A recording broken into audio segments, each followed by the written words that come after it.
God has always been selective. The blessing came through Isaac.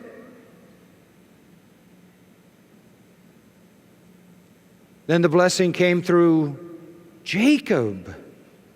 Verse 13, Jacob I loved, Esau I hated. I say, wow. You mean God is that discriminating? Verse 14 then says, and this is what the responder would say, what shall we say then? Is this unjust? There is no injustice with God, is there? Me genoita, the strongest negative in the Greek language. No, no, no, no. This isn't out of character for God to be selective. God never intended every Jew to be in the kingdom. For he says to Moses, verse 15, God says, I'll have mercy on whom I'll have mercy. I'll have compassion on whom I'll have compassion. And it doesn't depend on the man who wills or the man who runs, but on God who has mercy. And then he goes to Pharaoh. For this very purpose I raised you up to demonstrate my power in you, and that my name might be proclaimed throughout the whole earth. So then he has mercy on whom he desires, and he hardens whom he desires. Wow. You will say to me then, why does he still find fault? How can God then find fault with us if he's the one who makes the decision? For who can resist his will? The next verse says, shut up. That's what it says in the vernacular. On the contrary, who are you, O man, who answers back to God? The thing molded will not say to the molder, why did you make me like this? Will it? Pots don't talk back. Potter has the right over the clay. What if God, verse 22, willing to demonstrate his wrath and make his power known, endured with much patience vessels of wrath prepared for destruction?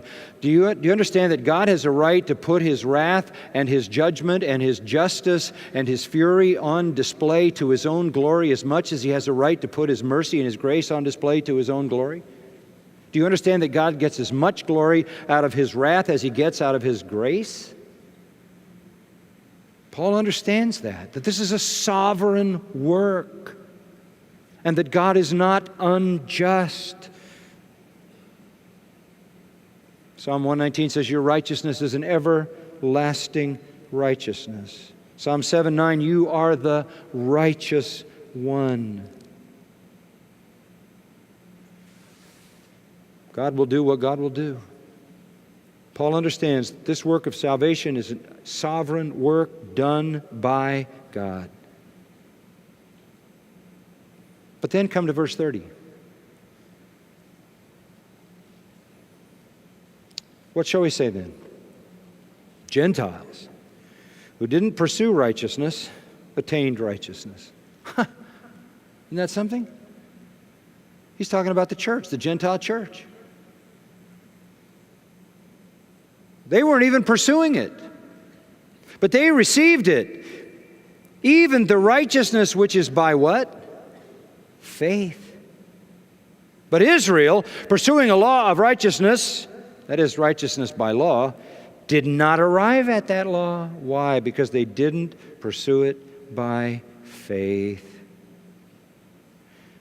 Yeah, they didn't pursue it by faith because the one in whom you must place your faith was to them a stumbling stone and a rock of offense. So he says, all the sovereignty of God. He hardens whom he hardens. He has mercy on whom he decides to have mercy. He loves who he loves. He hates who he hates. But Israel didn't receive the imputed righteousness of God because they sought it by law and not by faith in Christ. They're fully responsible for pursuing righteousness in a false way and denying righteousness in the only way that it can ever come to the sinner, through faith in Christ.